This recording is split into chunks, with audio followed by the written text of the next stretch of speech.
આજે આપણે અત્યાર સુધીમાં ધર્મના ગુણો બહુ ગાવ્યા, માતા પિતા ભગવાનના ગુણો બહુ ગાવ્યા, પછી આપણે ધર્મના પણ તપના પણ ગુરુના બધાના ગુણ આપણે એટલા ગાયા. આ સિદ્ધિ તપ, તમને કોઈ પૂછે કે સિદ્ધિ તપ તમે સાતામાં છો તો તમારો જવાબ સામે શું હોય? હજી સુધી એક બંદો નથી મળ્યો દેવ ગુરુ અને માતા પિતાના પસાય, આવો નથી મળ્યો મને. કેમ કે માતા પિતા ક્યાંક તો ચૂકી ગયા છે. આપણે નાના હતા ત્યારે મમ્મી પપ્પાનું તમને કહું એક સભ્ય એવું બોલે છે, તમે જન્મ્યા એટલે લગભગ 1.5-2 વર્ષે તમે બોલતા થાઓ. પહેલો શબ્દ તમે માં માં માં મમ્મી મમ્મી મમ્મી કંઈ બી બોલતો છોકરો થાય, બરાબર.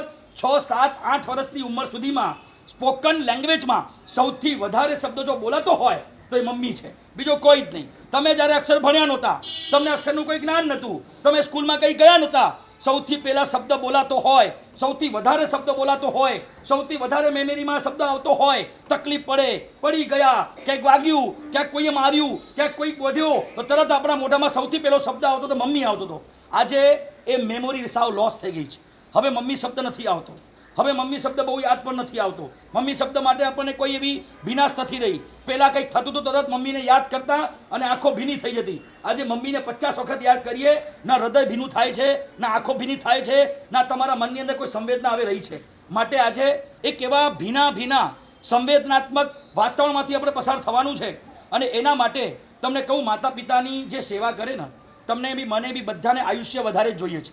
કોઈ માણસ એવો છે કે બસ 20 વર્ષ મારે જિંદગી જીવીને મારે પૂરી કરવી છે? તમને પણ કોઈને પણ પૂછે, સાવ ભિખારીમાં ભિખારી માણસ હશે ને, એને બી પૂછશું કે તારે કેટલું આયુષ્ય જોઈએ છે? જો જીવવા મળે તો 100 વર્ષ જીવવું છે ભાઈ, એમને નથી મરી જવું. આયુષ્ય બધાને જોઈએ છે, લાંબુ આયુષ્ય બધાને જોઈએ. પછી વિદ્યા અભ્યાસ પણ બધાને જોઈએ, નાનાથી માંડીને મોટા સુધી. અત્યારે તો કેટલાક લગ્ન કર્યા પછી પણ એક્ઝામ આપતા હોય છે, સગાઈ થઈ જાય, લગ્ન થઈ જાય છતાં પણ CA CAF આ બધા અલગ અલગ એક્ઝામ આપતા હોય છે. બધાને વિદ્યા અભ્યાસ પણ જોઈએ. વિદ્યા અભ્યાસ એટલે તમે ભણવા બેસો તમને ચડે નહીં તો મતલબ શું? કોઈ પણ માણસથી પૂછો, નાના છોકરાથી માંડીને મોટા સુધી, અમને કહે કે મારા સાહેબ એવા આશીર્વાદ આપો ને કે એક વખત વાંચીને યાદ રહી જાય. એટલે વિદ્યા અભ્યાસ આ બધાને મારી ઈર્ષ્યા બહુ છે કે આ તમે આટલું તો યાદ કેવી રીતે રાખી લો છો કે તમારા જેમ દિમાગમાં મારે કચરો ભરાયેલો નથી. તમે કચરો સાફ કરશો તો તમને બી યાદ રહેશે. એટલે વિદ્યા અભ્યાસ, આયુષ્ય, પછી વિદ્યા અભ્યાસ. ત્રીજા નંબરમાં યશ. યશ કોને ન જોઈએ?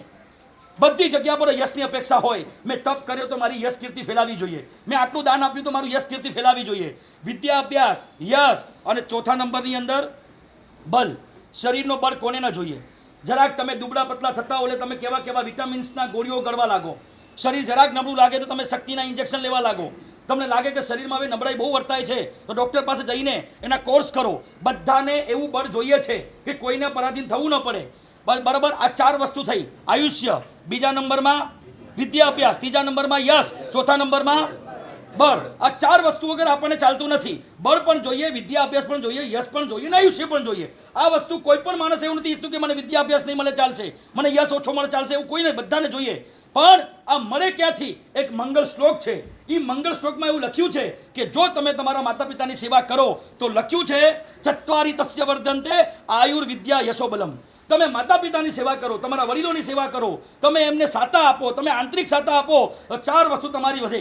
તમારે ભણવા માટે ક્યાંય તમારે બ્રાહ્મી વટ્ટી કે બદામ ખાવાની જરૂર નથી. યશ માટે ક્યાંય ભટકવાની જરૂર નથી. તમારે આયુષ્ય વધારવા માટે પણ કંઈ જરૂર નથી. માં ખાલી એમ કહે છે બેટા 100 વર્ષનો થાજે, વાત પતી ગઈ, તમારું 100 વર્ષનું આયુષ્ય લંબાઈ જાય. ચત્વારી તસ્ય વર્ધન્તે આયુર્વિદ્યા યશોબલમ. આવું આપણે ત્યાં શ્લોકમાં આવે છે કે જે માતા પિતાની સેવા કરે એને સતત આ 4 વસ્તુ વધતી જાય છે.